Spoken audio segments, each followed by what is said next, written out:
দেখেছি প্রথমবার দু চোখে কাজল তোমার। কি ভাবছেন আমার গালে পড়ছে?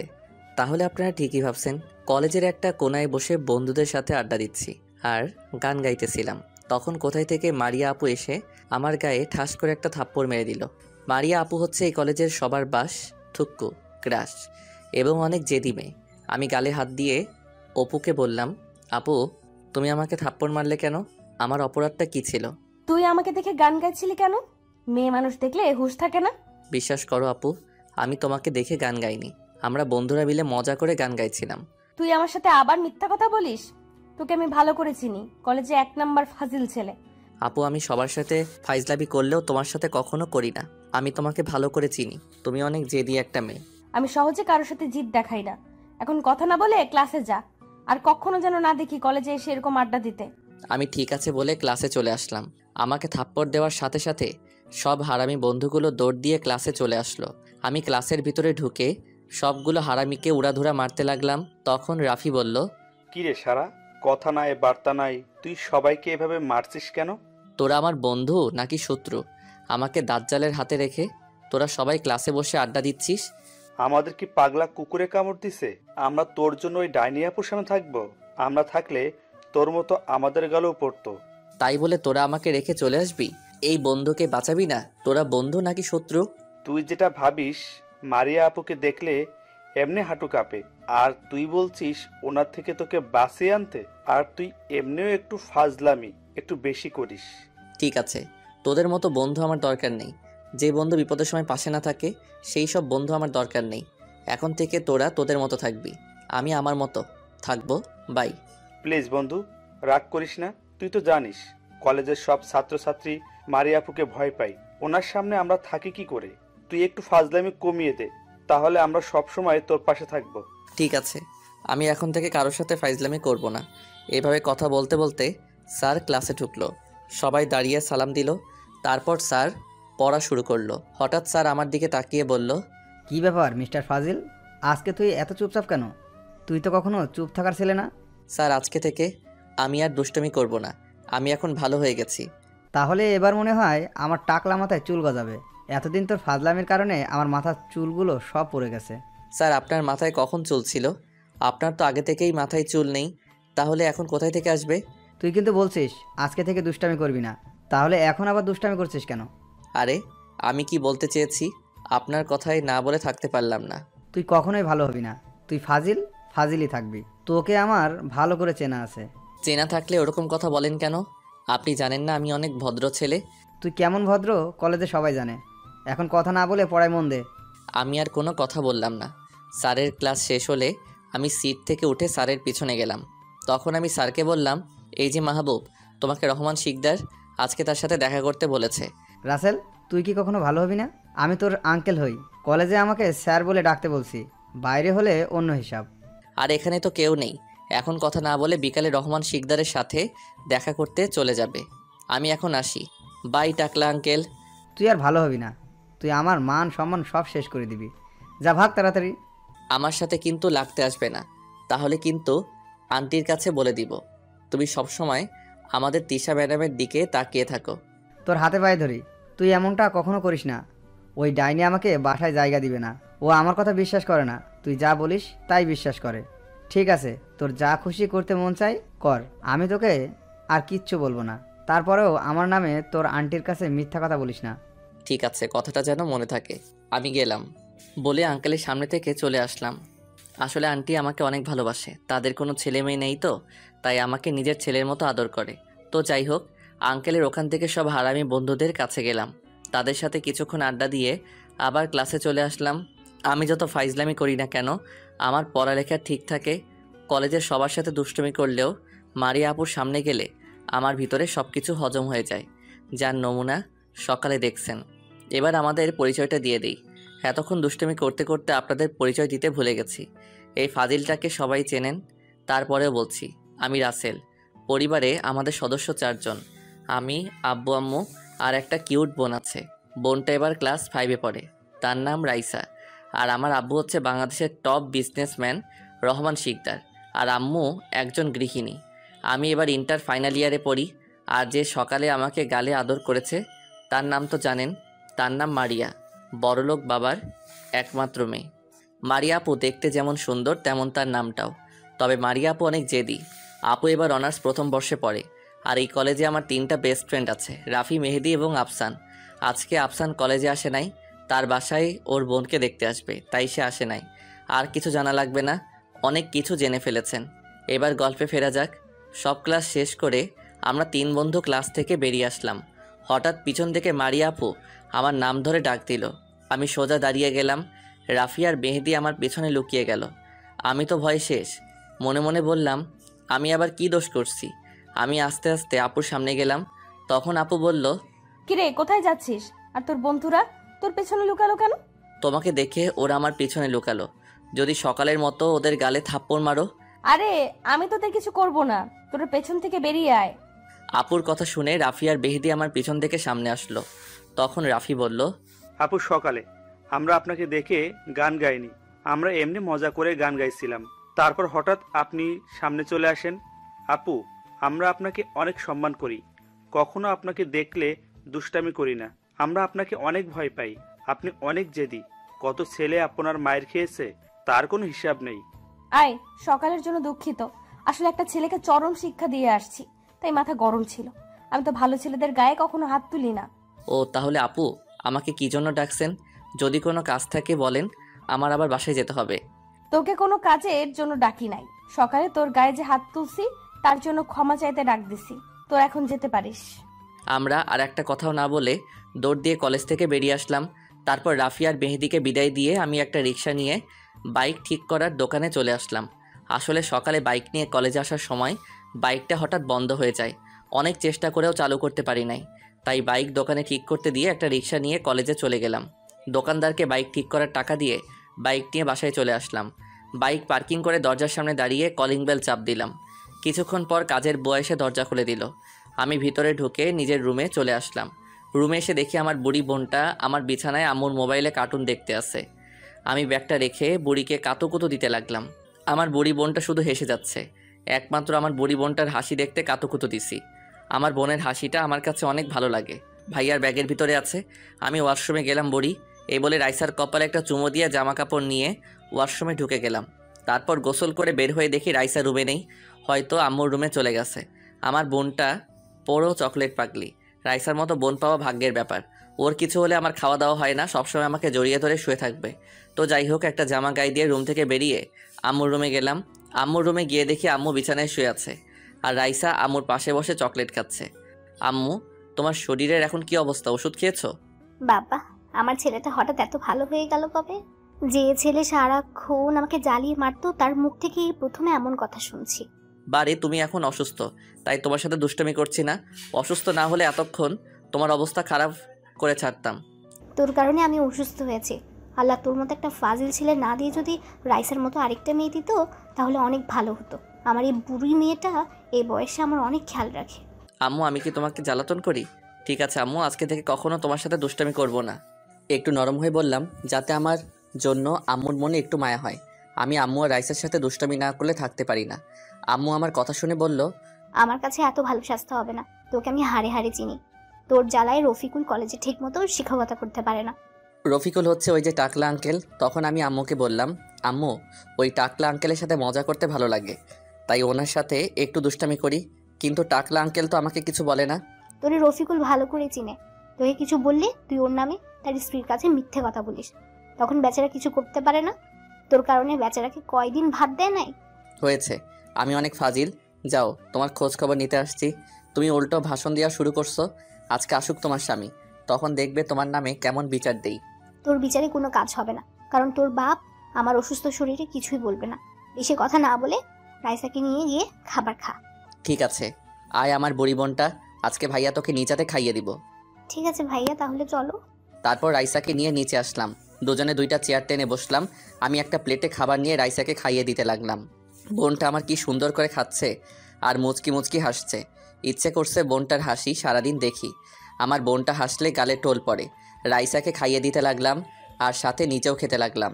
খাওয়া দাওয়া শেষ করে 2 ভাই বোন আমার রুমে চলে আসলাম। রাইসা আমাকে জড়িয়ে ধরে শুয়ে পড়ল। আমি আমার বোনটাকে জড়িয়ে ধরে শুয়ে পড়লাম। পরের দিন কলেজের গেট দিয়ে ঢুকে ভিতরে গিয়ে দেখি সবগুলো ছাত্রছাত্রী গোল হয়ে দাঁড়িয়ে আছে। আমি ভিতরে ঢুকে দেখি মারিয়া আপু একটা ছেলেকে লাঠি দিয়ে ইচ্ছামতো মারতে আছে। হঠাৎ আফসান আমার ঘাড়ে হাত দিয়ে বলল, কি রে, তুই কোন সময় আসলি আর এখানে দাঁড়িয়ে কি দেখছিস? তুই দেখিস না মারিয়া আপু ওই ছেলেটাকে কিভাবে মারছে? আরে তুই জানিস ওই ছেলেটা একটা মেয়ের সাথে অসভ্যতামি করেছে, তাই আপু ওকে এভাবে মারছে। তাই বলে ছেলেটাকে এভাবে মারবে? আর কিছুক্ষণ এভাবে মারতে থাকলে তো ছেলেটা মারা যাবে। আমাদের কিছু করার নেই, কলেজের সবাই আপুকে ভালো করে চিনে। উনি হচ্ছেন কলেজের খারাপ মানুষের জম, কেউ ভয়ে সামনে যেতে পারে না। ঠিক আছে তুই দাঁড়া, আমি একটাবার চেষ্টা করে দেখি। এই বলে আফসানকে কোনো কথা বলতে না দিয়ে আপুর সামনে চলে গেলাম। তখন আমি আপুকে বললাম, আপু আপনি ওনাকে এভাবে মারছেন কেন? উনি তো মারা যাবে। এ কথা বলার পর আপু আমাকে এমন কিছু করবে আমি তো কখনো ভাবতেই পারিনি। আপু হাতে লাঠি দিয়ে আমাকে 2টা বাড়ি মারলো। আমি সাথে সাথে মাটিতে বসে পড়লাম, কারণ বাড়ি দুটো অনেক জোরে মেরেছে। আমার চোখ দিয়ে 2 ফোঁটা পানি পড়ে গেল। আমি যেই জায়গায় বাড়ি মারছে সেই জায়গাটা ধরে বসে আছি। তখন মারিয়া আপু বলল, কলেজে এতগুলো ছাত্রছাত্রী আমাকে কিছু বলার সাহস পায় না, তুই আমাকে মারার কথা বলতে আসলি কেন? তুই জানিস এই কলেজের একটা মেয়ের ওড়না টান ধরে দিছে? আমি কি জানি ওই ছেলে একটা মেয়ের ওড়না ধরে টান দিছে? জানলে কি আপনাকে বলতাম? আপনাকে কথাটা বলাতে এইভাবে বাড়ি মারবেন? তুই জানিস না আমার মাথা গরম হলে কারোর কথা শুনি না, তাহলে তুই আমাকে বলতে আসলি কেন? আমার ভুল হয়ে গেছে, আমাকে আপনি মাফ করে দিবেন। আর কখনো আপনাকে কিছু বলবো না, আপনার সামনে পর্যন্ত আসবো না। এই বলে আমি সবার সামনে থেকে কলেজ থেকে বেরিয়ে চলে আসলাম। বন্ধুরা আমাকে পিছন থেকে অনেকবার ডেকেছে, কারো কোনো কথা শুনি নাই। বাসায় আসার সময় একটা ফার্মেসি থেকে মলম এবং কিছু ব্যথার ওষুধ নিয়ে বাসায় চলে আসলাম। কলিং বেল চাপ দেওয়ার পর কাজের বুয়া দরজা খুলে দিল। আমি সোজা নিজের রুমে চলে আসলাম। আম্মুকে দেখলাম সোফায় বসে কার সাথে যেন মোবাইলে কথা বলছে।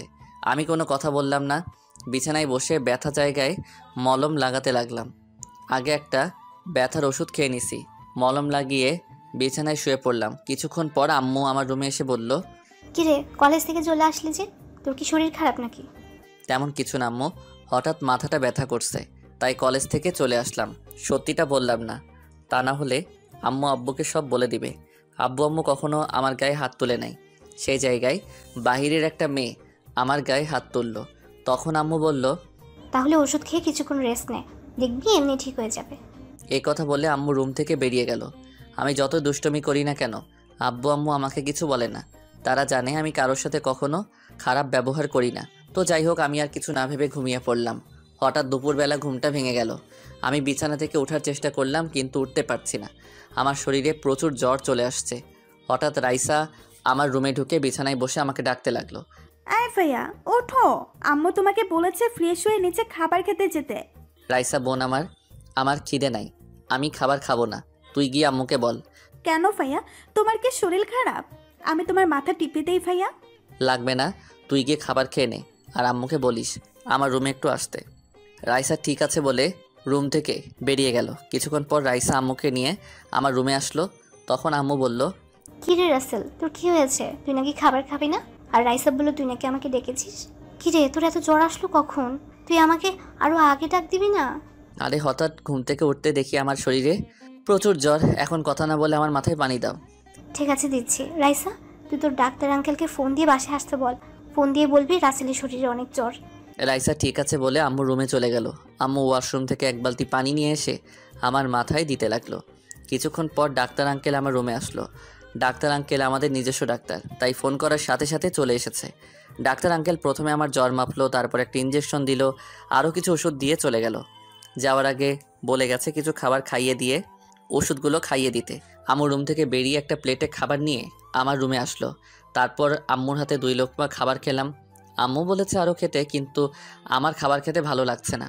তারপর আম্মু ওষুধ দিল, অনেক কষ্টে ওষুধগুলো খেয়ে শুয়ে পড়লাম। আজ 5 দিন পর এখন আমি পুরোপুরি সুস্থ। এই 5 দিনে রাফি, মেহেদি এবং আফসান এসে আমাকে দেখে গেছে। পরের সকালে কলেজে গেট দিয়ে ঢুকে ক্লাসে যাচ্ছি। হঠাৎ পিছন থেকে কেউ আমার নাম ধরে ডাক দিল। আমি পিছনে তাকিয়ে দেখি মারিয়া আপু আমাকে ডাকছে। আমি কোনো কথা না বলে ক্লাসের দিকে হেঁটে যেতে লাগলাম। মারিয়া আপু দৌড় দিয়ে আমার সামনে আসলো। তখন মারিয়া আপু বলল, কিরে ওই দিন লাঠির বাড়ি খাওয়ার পর তোকে আর কলেজে দেখলাম না কেন? এই কয়দিন কলেজে আসিস নাই কেন? আমার পথ ছেড়ে দাঁড়ান, আমি ক্লাসে যাব। আপনার সাথে কথা বলে সময় নষ্ট করতে চাই না আমি। কিরে তুই আমার সাথে এইভাবে কথা বলছিস কেন? ও বুঝেছি, ওদিন লাঠির বাড়ি দেওয়ার কারণে আমার উপর রাগ করে আছিস? আপনার সাথে আমি রাগ করব কেন? আপনি আমার বড়, ভুল হলে শাসন করতেই পারেন। এখানে রাগ করার কি আছে? তাহলে আমার সাথে কথা বলছিস না কেন? ডাক দেওয়ার পর আসিস নাই কেন? আমি তো আপনাকে বলছি আর কখনো আপনার সামনে যাব না, আপনার সাথে কথা বলবো না, তাহলে আপনি আমার সাথে কথা বলতে আসলেন কেন? আরে তুই বুঝিস না কেন? ওই ছেলেটার ওপর অনেক রাগ উঠছে, এর ভেতরে তুই এসে বলছিস ওকে মারছি কেন? তখন তোর উপর রাগ উঠে যায়। কলেজে কেউ কিছু বলছে না, তুই কেন বলতে আসলি? তাই রাগের মাথায় তোকেও 2টা বাড়ি মারলাম। প্লিজ তুই আমার উপর রাগ করে থাকিস না। আমার রাগ উঠলে কখন কি করে নিজেও জানি না। আমি তো আপনাকে খারাপ কিছু বলি নাই, শুধু জিজ্ঞেস করছি। শুনেন, এত রাগ থাকা ভালো না, পরে পস্তাতে হবে। আপনি আর কখনো আমার সামনে আসবেন না। আপনার সাথে কথা বলতে ইচ্ছে করছে না। আপনি ভুলে যাবেন না আপনার থেকে আমার বাবার 5 গুণ বেশি পাওয়ার, কিন্তু কখনো বাবার ক্ষমতা কারোর সাথে দেখাই নাই, কখনো দেখাবো না। আমি আপনার এতদিন সব অত্যাচার সহ্য করছি, কিন্তু এখন থেকে আর করব না। কথাটা আপনি মনে রাখবেন। বাই। এ কথা বলে ক্লাসে চলে আসলাম। আমি এত সহজে কারোর সাথে মেজাজ গরম করি না, কিন্তু আজকে না করে পারলাম না। আমার কথাগুলো শুনে চোখের পানি ফেলছে, এটা আমি দেখছি, কিন্তু ওনাকে কথাগুলো না বলেও থাকতে পারবো, তাই আজকে বলে দিছি। ওদিন যদি আমাকে সবার সামনে বাড়ি না দিয়ে কোনো নীরব জায়গায় বাড়ি মারতো তাহলে আমি কিছু বলতাম না, কিন্তু উনি আমাকে কলেজের সবার সামনে বাড়ি মারছে, তাই ওনার উপর অনেক রাগ উঠেছে। নিজেকে কি মনে করেন উনি? উনি অন্যায়ের প্রতিবাদ করে এবং শাস্তি দেয়, এটা একটা ভালো কাজ, কিন্তু রাগের মাথায় এমন কাজ কেন করে? তাই ওনার উপর রাগ জমে আছে। আশা করি আর কখনো আমার সামনে আসবে না। ক্লাসে গিয়ে সামনের সিটে বসে আছি। কিছুক্ষণ পর 3 হারামি ক্লাসে আসলো। তারা দেখে আমি একা বসে মোবাইল টিপতে আছি। তখন রাফি আমার সাথে এবং মেহেদি আর আফসান রাফির পাশের সিটে বসলো। রাফি আমাকে বলল, কিরে, তুই কখন কলেজে আসলি? আর ক্লাসে আসার সময় দেখলাম মারিয়া আপু কলেজের একটা কোনায় মনমরা হয়ে বসে আছে। তুই কি জানিস আপুর কি হয়েছে? আমি কলেজে আসছি কিছুক্ষণ আগে, আর আপুর কি হয়েছে সেটা আমি কেমন করে বলবো? আমার মনে হয় মারিয়া আপুর কিছু একটা হয়েছে, তা না হলে ওনাকে কখনো দেখলাম না কলেজে মনমরা হয়ে বসে থাকতে। রাসেল, আফসান ঠিকই বলেছে, নিশ্চয়ই ওনাকে কেউ কিছু বলেছে, আর না হয় বাসায় কিছু হয়েছে। ওনার কি হয়েছে না হয়েছে সেটা আমাদের দেখে লাভ কি? এখন কথা না বলে চুপচাপ বসে থাকো। আমি একটু রেগে কথাটা বলছি। আমার রাগ থেকে ওরা আর কোনো কথা বলে নাই। কিছুক্ষণ পর টাকলা আঙ্কেল ক্লাসে ঢুকলো। সবাই দাঁড়িয়ে সালাম দিল। তখন টাকলা আঙ্কেল আমাকে বলল, কেমন আছো ফাজিলের হাড্ডি? এখন তোমার শরীরের কি অবস্থা? জি টাকলা আঙ্কেল, আগের থেকে অনেক ভালো আছি। আপনি কেমন আছেন টাকলা আঙ্কেল? এই কয়দিন ভালো ছিলাম, এখন আর ভালো থাকতে পারবো না। কলেজে ফাজিল চলে এসেছে। কেন, ফাজিলকে আপনার মেয়েরে নিয়ে পালাই গেছে? আমার যদি মেয়ে থাকতো তাহলে কখনো তোর মতো ফাজিলের সাথে পালাই যেত না, কিন্তু আফসোস আল্লাহ আমাদের কোনো ছেলে মেয়েই দেয় নাই। কথাটা আঙ্কেল মন খারাপ করেই বলছে। কত আশা ছিল একটা ছেলে মেয়ের জন্য, কিন্তু আল্লাহ তাদের কোনো ছেলে মেয়ে দেয় নাই। তাই তো আমি এত দুষ্টুমি করার পরেও কিছু বলে না। তখন আমি বললাম, থাক টাকলা আঙ্কেল, চিন্তা করেন না, মেয়ে দেয় নাই তো কি হয়েছে, একটা ফাজিল ছেলে তো আছে। এজন্যই তো তোকে কিছু বলি না। তুই অনেক ভালো একটা ছেলে, কিন্তু একটু দুষ্টামি করিস, তবে কখনো খারাপ কিছু করিস না। এজন্যই তোকে অনেক ভালো লাগে। হয়েছে টাকলা আঙ্কেল, এখন কথা না বলে সবাইকে পড়াতে শুরু করেন। এভাবে কথা বলতে থাকলে এমনিই সময় চলে যাবে। আঙ্কেল আর কোনো কথা না বলে সবাইকে পড়াতে শুরু করলো। আঙ্কেল ক্লাস শেষ করে বের হয়ে গেল। আস্তে আস্তে সব ক্লাস করে বাহিরে চলে আসলাম সবগুলো হারামিকে বিদায় দিয়ে। আমি বাইক নিয়ে বাসায় চলে আসলাম। আসার সময় আমার বুড়ি বোনটার জন্য চকলেট নিয়ে আসলাম। আজকে চকলেট বেশি করে আনছি, কারণ এই 5 দিন বোনটা আমার চকলেট খেতে পারে নাই। আব্বুকে বলতে পারে না ভয়ে, কিন্তু আব্বু কখনো রাইসা এবং আমার গায়ে হাত তোলে নাই। আপনাদের তো বলতে ভুলে গেছি। ক্লাস থেকে বেরিয়ে আসার পর মারিয়া আপুকে দেখলাম না, হয়তো বাসায় চলে গেছে। তো যাই হোক, বাসার ভিতরে ঢুকে দরজার সামনে দাঁড়িয়ে কলিং বেল চাপ দিলাম। কিছুক্ষণ পর আম্মু এসে দরজা খুলে দিল। তখন আমাকে দেখে বলল, কিরে, তুই এই শরীর নিয়ে কলেজে গেলি কেন? তোকে কতবার মানা করেছি, আরও কিছুদিন পরে যা, তোর শরীর এখনো দুর্বল। আরে আম্মু, আমি ঠিক আছি, আমি এখন পুরোপুরি সুস্থ। আমাকে নিয়ে চিন্তা করো না। এখন বলো, আমার বুড়িটা কোথায়? তোর বুড়ি তোর রুমে শুয়ে শুয়ে মোবাইল টিপছে, খাবার খেতে ডাকছে, কিন্তু তোকে ছাড়া খাবে না। তুই ফ্রেশ হয়ে বুড়িকে নিয়ে নিচে আয়, আমি টেবিলে খাবার দিচ্ছি। আমি ঠিক আছে বলে ওপরে এসে নিজের রুমে চলে আসলাম। রুমে এসে দেখি আমার বুড়ি বোনটা পায়ের উপর পা দিয়ে আরাম করে মোবাইল টিপতে আছে। কিরে বুড়ি, স্কুল থেকে এসে মোবাইল নিয়ে বসে আছিস, খাবার খাওয়া লাগবে না? ভাইয়া তুমি এসেছো, আগে আমার চকলেট দাও, তারপরে খাবার খাবো। আমি জানি তো আমার বোনটা চকলেট না খেলে খাবার খাবে না। ভাইয়ার ব্যাগে আছে, তুই বস, ভাইয়া ফ্রেশ হয়ে আসছি, তারপর দুজনে একসাথে খাবার খেতে যাব। রাইসা ঠিক আছে বলে আমার ব্যাগ থেকে চকলেট নিয়ে খেতে লাগলো। আমি জামা কাপড় নিয়ে ওয়াশরুমে ঢুকে গোসল করে বের হয়ে দেখি রাইসা চকলেট খাচ্ছে। তারপর একটা জামা গায়ে দিয়ে বুড়িকে নিয়ে নিচে চলে আসলাম। দুই ভাই বোন খাবার খেয়ে রুমে চলে আসলাম। তারপর রাইসা আমাকে জড়িয়ে ধরে শুয়ে পড়ল। পরের দিন কলেজে ঢুকে সব হারামিকে খুঁজতে লাগলাম। গতকাল কলেজ ছুটি হওয়ার পর সবগুলো আমার সাথে তেমন কথা বলে নাই। একটু রেগে কথা বলার কারণে ওদের খুঁজতে খুঁজতে দেখি 3 হারামি কলেজের একটা গাছের নিচে বসে আড্ডা দিচ্ছে। আমি ওদের পাশে গিয়ে বসলাম। তখন আমি বললাম, কিরে তোরা সবাই কেমন আছিস? আমার উপর রাগ করে আছিস তাই না? আসলে গতকালকের জন্য সরি রে, তোরা হঠাৎ ওনার কথা বলার কারণে মাথা গরম হয়ে গেছে, তাই একটু রেগে কথা বলছি, প্লিজ মাফ করে দে, আর কখনো তোদের সাথে রেগে কথা বলবো না। ঠিক আছে, এ কথা যেন সবসময় মনে থাকে। তারপর 3 হারামির সাথে বসে বসে আড্ডা দিতে লাগলাম। হঠাৎ কলেজের গেটে চোখ পড়তে আমি পুরো অবাক হয়ে গেলাম। আমি কাকে দেখছি? সে আর কেউ নয়, মারিয়া আপু। আজকে কলেজে শাড়ি পরে এসেছে। তাকে দেখতে একদম পরীর মতো লাগছে। মারিয়া আপু সোজা আমাদের সামনে এসে আমাকে বলল, কেমন আছো রাসেল? যদি তোমার সময় থাকে তাহলে আমার কিছু কথা শুনবে। কি কথা বলুন? এখানে না, তোমার সাথে একা কিছু কথা বলবো। চলো দুজনে কোথাও গিয়ে কথাগুলো বলি। সরি, আপনার কিছু বলার থাকলে এখানেই বলেন, আমি অন্য কোথাও যেতে পারবো না। আরে আপু যখন তোর সাথে একা কথা বলতে চাই তাহলে সমস্যা কোথায়? রাসেল, রাফি ঠিক কথাই বলেছে। তুই আর এখানে বসে কথা বল, আমরা ক্লাসে যাচ্ছি। এই বলে 3 হারামি আমাকে রেখে ক্লাসে চলে গেল। তারা চলে যাওয়ার পর মারিয়া আপু আমার সাথে বসলো। তখন আপু বলল, আমি মানছি আমার অনেক রাগ, আমি অল্পতেই রেগে যাই। কি করব বলো? আমি কারো খারাপ দেখতে পারি না। রাগের মাথায় কখন কার সাথে কি করি তা নিজেও বলতে পারবো না। তুমি প্লিজ আমাকে ক্ষমা করে দাও। কালকে রাতে একটুও ঘুমাতে পারি নাই, শুধু তোমার কথাগুলো ভাবছি।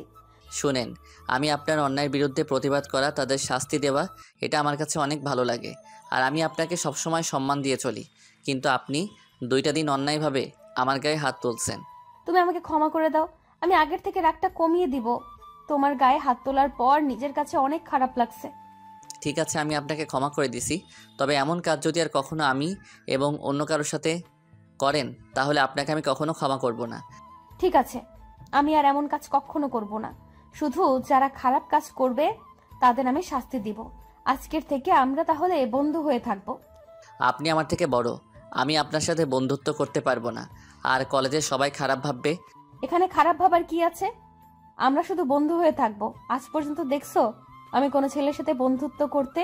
আজ শুধু তোমার সাথে করতে এসেছি। কে কি বললো সেটা দেখার সময় নেই আমাদের। তুমি বলো আমার সাথে বন্ধুত্ব করবে? আপনার সাথে বন্ধুত্ব করতে পারি, তবে আমি আপনাকে আপনি করে বলবো। আমি এমনি মেয়েদের সাথে বন্ধুত্ব করি না, শুধু আপনার জোরাজোরিতে বন্ধুত্ব করতে বাধ্য হলাম। কিন্তু আমি আমার 3 হারামি বন্ধুকে ছাড়তে পারবো না। সমস্যা নেই, আজকে থেকে আমরা 5 জনে মিলে আড্ডা দিব, বাইরে ঘুরতে যাব, একসাথে ফুচকা খাবো, কলেজের মাঠে আড্ডা দিব। আমি তেমন মা বাবার আদর পাইনি, তারা সবসময়ই তাদের কাজ নিয়ে বিজি থাকে। যখন যেটা চাই সেটা কিন্তু এনে দেয়, এই কারণে আমার জিদ একটু বেশি। ও সমস্যা নেই, আস্তে আস্তে সব ঠিক হয়ে যাবে। এখন আপনি ক্লাসে যান, আমার ক্লাসের সময় হয়ে গেছে। তুমি মনে হয় আমার কথা ভুলে গেছো। তোমাকে বলছি না আমাকে তুমি করে বলবে? ঠিক আছে, এখন থেকে তুমি করে বলবো। এবার তুমি ক্লাসে যাও, আমি আমার ক্লাসে গেলাম। ওকে যাও, তবে কলেজ ছুটি হওয়ার পর আমার জন্য অপেক্ষা করবে, দুজনে একসাথে বাসায় যাব। আমি ঠিক আছে বলে ক্লাসের দিকে যেতে লাগলাম। আমি ওনাকে এবারের মতো মাফ করে দিছি। এরপর আমার সাথে এরকম করলে আমার সাথে খারাপ কেউ হবে না। তো যাই হোক, আমি ক্লাসের ভিতরে ঢুকে সামনের সিটে বসে পড়লাম। তখন রাফি আমাকে বলল, কিরে, এতক্ষণ ধরে কি কথা বলছিস? তাহলে শোন। তারপর সবাইকে সবকিছু খুলে বললাম। আমার কথা শুনে মেহেদি বলল, সবকিছু বুঝলাম, কিন্তু এটা কেমন দেখায় না? উনি যদি আমাদের সমবয়সী হতো তাহলে কোনো সমস্যা ছিল না। এখানে সমস্যার কি আছে? এখন কলেজের সিনিয়র জেদি মেয়ে আর ফাজিল ছেলে একসাথে হয়েছে, এখন শুধু মজাই আলাদা। ওই তোরা থামবি? সবগুলোকে করলার রস খাওয়ামো বেশি কথা বললে। উনি যখন নিজের ইচ্ছায় বন্ধুত্ব করছে তাহলে সামনে কি হয় সেটা দেখি। এখানে এত কথা বলার কি আছে? ওই শালা, সকালে কি বলছিস মনে নেই? আমাদের সাথে কখনো রেগে কথা বলবি না। এখন কেন বলছিস? একবারে মাথা ফাটিয়ে দিমু। রাগ কি সহজে দেখাই? তোদের কথা শুনে তো রাগ উঠে। এখন কথা না বলে চুপ করে থাক। টাকলা আঙ্কেল আসার সময় হয়ে গেছে। এই যা, বলতে না বলতেই হাজির আমার টাকলা আঙ্কেল। আজকে টাকলা আঙ্কেলকে দেখে বোঝা যাচ্ছে অনেক খুশি। তখন আমি বললাম, আচ্ছা আঙ্কেল, আজকে আপনাকে কেমন খুশি খুশি লাগছে? কারণটা কি আমাদের একটু খুলে বলবেন? খুশির খবর তো অবশ্যই বলবো। গতকাল খবর পেয়েছি আমার ঘরে নতুন অতিথি আসছে। মানে আমি বাবা হতে চলেছি। এটা তো খুশির খবর। তাহলে যে আমাদের সবাইকে মিষ্টি খাওয়াতে হবে। বিয়ের আজ 8 বছর পর আপনি বাবা হতে চলেছেন। মিষ্টি তো অবশ্যই খাওয়াবো, কিন্তু কলেজে সবাইকে খাওয়ানোর সামর্থ্য আমার নেই। তোমাদের ক্লাসে যতজন আছে সবাইকে খাওয়াবো। কে বলছে আপনার সামর্থ্য নেই? তোমার একটা ছেলে ক্লাসে বসে আছে, সেটা তুমি চোখে দেখো না? আমি আমাদের নতুন অতিথি আসা উপলক্ষে কলেজের সবাইকে মিষ্টি খাওয়াবো, তুমি কোনো চিন্তা করো না। আঙ্কেল আমাকে কথা শুনে কান্না করে দিল। তখন আঙ্কেল বলল, তুই আর তোর পরিবার আমার জন্য আর কত করবি? তোদের জন্য আমি এখনও বেঁচে আছি। ও মা, এই খুশির সংবাদ পেয়েও বুঝি তুমি কান্না করবে? তোমার ক্লাসটা শেষ হলে আমরা 3 হারামি মিলে বাহিরে গিয়ে মার্কেট থেকে মিষ্টি নিয়ে আসবো। আঙ্কেল আর চোখের পানি মুছে পড়াতে শুরু করলো। কোনো রকম ক্লাসটা শেষ করে আমি সহ বাকি 3 হারামিকে নিয়ে মার্কেটে চলে গেলাম। তারপর মার্কেট থেকে দামি মিষ্টি কিনলাম। আমার কার্ডে টাকা ছিল। মিষ্টি কিনে একটা গাড়িতে উঠায় আবার কলেজে চলে আসলাম। গাড়ি থেকে সব মিষ্টি বের করলাম। মিষ্টি বের করে একটা করে ক্লাসে ঢুকে সবার হাতে 2টা করে মিষ্টি দিতে লাগলাম। প্রায় ক্লাসে দেওয়া শেষ। এখন বাকি রয়েছে মারিয়াপুর ক্লাসরুম আর আমাদের ক্লাসরুম। আমরা 4 বন্ধু মিলে মারিয়াপুর ক্লাসরুমে স্যারের কাছ থেকে অনুমতি নিয়ে ঢুকলাম। আর আসার আগে একটা প্ল্যান করে আসলাম, সেটা কিছুক্ষণ পর দেখতে পাবেন। তখন স্যার বলল, আরে মিস্টার ফাজিল রাসেল, তোমরা হঠাৎ সিনিয়রদের ক্লাসে? আবার দেখি তোমাদের হাতে মিষ্টির প্যাকেট। স্যার আমি তো আগের মতো দুষ্টমি করি না, আমি এখন কত ভালো ছেলে হয়ে গেছি। তাই নাকি? তা এবার বলো, হঠাৎ মিষ্টি নিয়ে কেন আসলে? আসলে স্যার আমার আঙ্কেল রফিক স্যারের সন্তান হবে, সেই খুশিতে কলেজের সবাইকে মিষ্টি বিতরণ করছি। তাহলে ঠিক আছে, আগে আমারটা দিয়ে তারপর সবাইকে দাও। স্যার একটা কথা বলি, আপনি রাগ করবেন না। আমার ইচ্ছা কি সিনিয়র আপুদের নিজ হাতে মিষ্টি খাইয়ে দিব। প্লিজ স্যার, আপনি মানা করবেন না। খাওয়াতে পারো, তবে কারোর সাথে দুষ্টামি করতে পারবা না। আর একটা কথা, তোমরা সবাই কি রাসেলের হাতে মিষ্টি খেতে চাও? স্যারের কথা শুনে মারিয়া আপু দাঁড়িয়ে বলল, স্যার, এমন একটা ফাজিল ও মিষ্টি ছেলের হাতে মিষ্টি খেতে কার না ভালো লাগে? স্যার আমি ভালো ছেলে, আমার মতো ছেলেই হয় না। দেখছেন মারিয়া আপু আমাকে কি বলছে? আচ্ছা ঠিক আছে, এখন সবাইকে মিষ্টি খাইয়ে দাও। দেখছো না সবাই মিষ্টির প্যাকেটের দিকে তাকিয়ে আছে? দেখে মনে হচ্ছে অনেক দামি মিষ্টি। জি স্যার, সবাইকে কম দামি মিষ্টি খাওয়াইলে বদদোয়া দিবে, তাই বেশি দামি মিষ্টি আনলাম। তারপর স্যারকে 2টা মিষ্টি দিয়ে সিনিয়র আপুদের আমি মিষ্টি খাইয়ে দিতে লাগলাম। রাফি, মেহেদি এবং আফসান ছেলেদের দিচ্ছে। সিনিয়র আপুদের খাওয়াতে খাওয়াতে মারিয়া আপুর সামনে আসলাম। আসলে আমি মেয়েদের পিছন সিটে থেকে দেওয়া শুরু করেছি, কারণ মারিয়া আপুর সামনে বসা ছিল। তাকে একটু দেরি করে দিব। মারিয়া আপুর সামনে আসার পর আমাকে বলল, তুমি হঠাৎ এত পরিবর্তন হলে কেমনে? সকালে তোমাকে কি বলছি মনে নেই? আরে তুমি তো বলছো মেয়েদের সাথে কথা বলতে না, তাদের সাথে বন্ধুত্ব করতে না, তাদের তো খাইয়ে দিতে মানা করো নাই। আমার সাথে দুষ্টুমি করছো। আজকে কলেজ ছুটি হোক, তারপর তোমাকে মজা বোঝাবো। সেটা কলেজ ছুটি হওয়ার পর দেখা যাবে। এখন কথা না বলে হাঁ করো, আমি তোমাকে মিষ্টি খাইয়ে দিচ্ছি। আমার কথা শুনে মারিয়া আপু হাঁ করলো। তারপর পুরো মিষ্টিটা আপুর মুখে ঢুকিয়ে দিলাম। আপু 2 কামড় দেওয়ার সাথে সাথেই মুখ থেকে মিষ্টিটা ফেলে দিল। আমরা 4 বন্ধু হাসতে শুরু করলাম, কারণ মারিয়া আপুর মিষ্টিতে লবণ ঢুকিয়ে দিলাম। মারিয়া আপু আমাকে বলল, তুমি আমার মিষ্টিতে এমনটা করলে কেন? পুরো মিষ্টিতে লবণ ভরা। আমি এই কারণেই তো বলছি সবাইকে মিষ্টি খাইয়ে দিব। তোমাকে খাইয়ে দিতে গেলে বাকি সবাই অভিমান করবে, তাই সবাইকে খাওয়ালাম, শুধু তোমারটা অন্যরকম। দেখলে, তুমি ওকে ভালো ছেলে ভাবছো, এখন দেখছো তোমার সাথে কি করছে। আমি ওকে হারে হারে চিনি, দুনিয়ার ফাজিল একটা। এখন মারিয়াকে নিয়ে বাইরে গিয়ে পানি এনে দাও। মারিয়া আপুর দিকে তাকিয়ে দেখি চোখ মুখ লাল করে আছে। আমি ভয় পেয়ে তাড়াতাড়ি ক্লাস থেকে বেরিয়ে দৌড় দিয়ে ক্যান্টিন থেকে একটা পানির বোতল নিয়ে আসলাম। মারিয়া আপুকে পানির বোতলটা দিয়ে আমি একটু দূরে দাঁড়িয়ে রইলাম। আপু পানি দিয়ে মুখ কুলি করে আমার সামনে আসলো। তখন আমাকে বলল, আমি মনে করছি তুমি ভালো হয়ে গেছো, এখন দেখি তুমি ফাজিলই রয়ে গেছো। সরি আপু, তুমি রাগ করো না, তোমার সাথে একটু মজা করছি।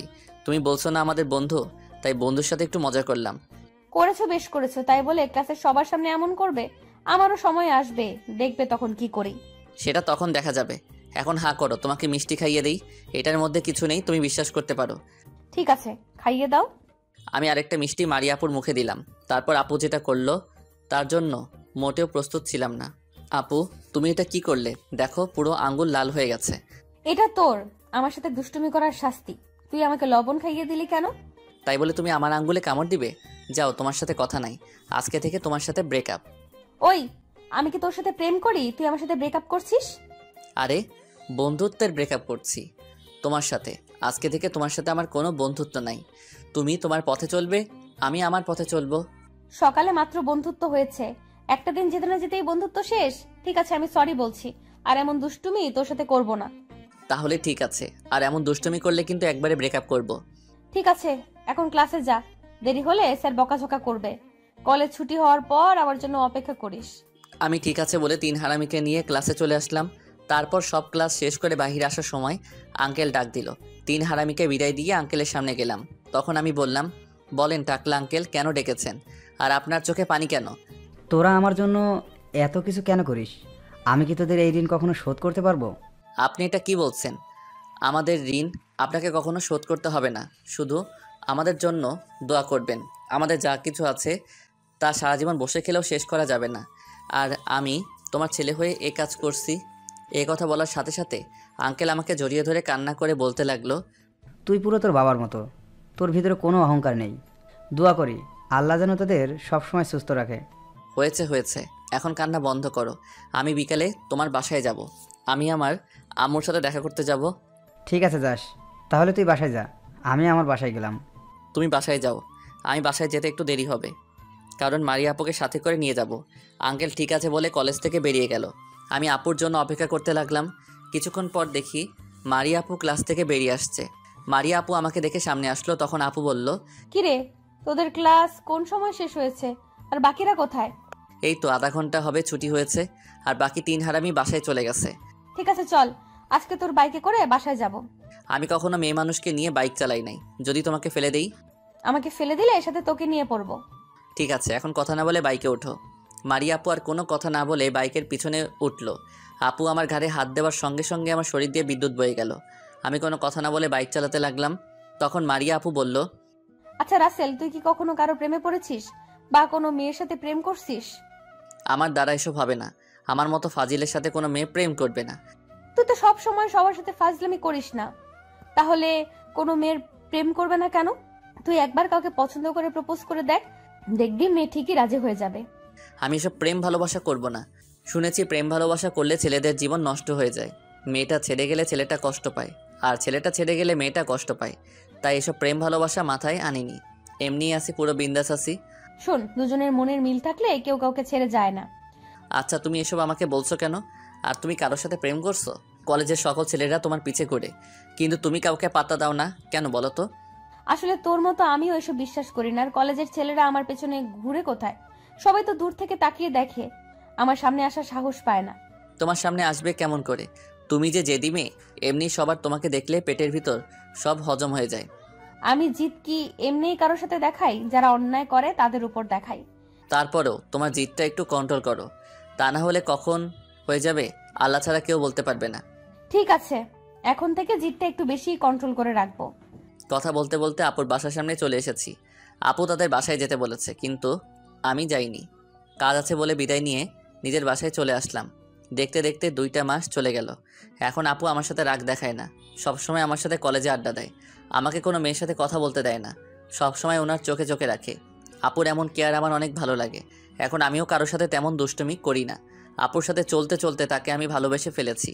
জানি না মারিয়া আপু আমাকে ভালোবাসে কিনা, তবে আমি আপুকে মনের কথা খুব তাড়াতাড়ি খুলে বলতে হবে, তা না হলে অন্য কেউ এসে নিয়ে যাবে। যদি আপু রাজি হয় তাহলে সারা জীবন বুকের ভিতর আগলে রাখবো, কখনো দূরে যেতে দিব না। রাজি না হলে আর কখনো আপুর সামনে যাব না, তার সাথে কথা বলবো না, তাকে সবসময় এড়িয়ে চলবো। পরশু আমার জন্মদিন, তাই ভাবছি আপুকে আমার জন্মদিনে দাওয়াত করব, আর আমার মনের কথা খুলে বলবো। সকালে সবার সাথে নাস্তা করে বাসা থেকে বেরিয়ে বাইক নিয়ে সোজা কলেজে চলে আসলাম। গেট দিয়ে ঢুকে বাইক পার্কিং করে 3 হারামি বন্ধুদের কাছে গেলাম।